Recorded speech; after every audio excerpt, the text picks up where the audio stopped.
आंदोलन अंकुशचे धनाजी चुडमुंगे यांना मारहाण, अत्यावश्यक सेवा वगळता शिरोळ कडकडीत बंद। शिरोळ तालुक्यात ऊस दराच्या प्रश्नावर सुरू असलेल्या आंदोलनाला शुक्रवारी उग्र वळण मिळाले आहे। रास्त आणि परवडणारा ऊस दर मिळावा या मागणीसाठी सातत्याने लढा देणारे आंदोलन अंकुश संघटनेचे प्रमुख धनाजी चुडमुंगे यांना शुक्रवार दिनांक 31 ऑक्टोबर रोजी रात्री 8 वाजता छत्रपती शिवाजी महाराज चौकात साखर कारखान्याच्या समर्थकांकडून मारहाण करण्यात आली।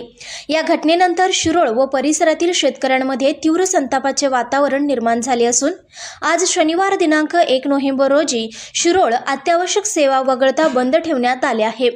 दत्त साखर कारखान्याने जाहीर केलेला 3400 रुपये प्रति टन ऊस दर शेतकऱ्यांना परवडणारा नसल्याचा आरोप धनाजी चुडमुंगे यांनी केला आहे।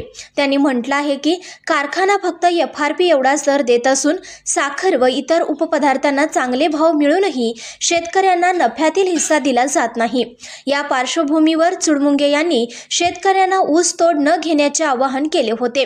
दरम्यान काही शेतकऱ्यांनी ऊस तोडीला सुरुवात केल्याचे लक्षात आल्यानंतर चुडमुंगे यांनी छत्रपती शिवाजी महाराज चौकात ऊस वाहतूक रोखण्याचा प्रयत्न केला।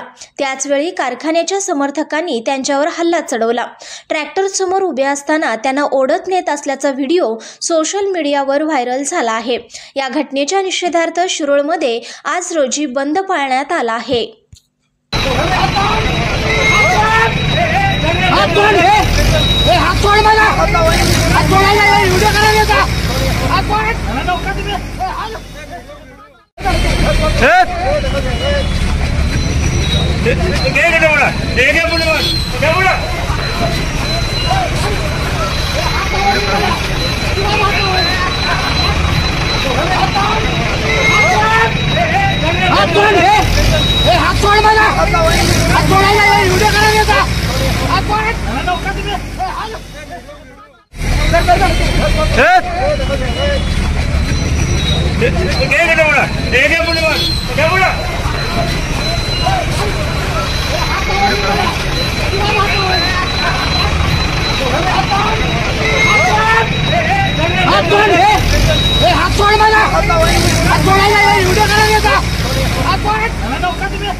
संघर्ष यान न्यूज चॅनलला लाईक करा, शेअर करा आणि सबस्क्राइब करा।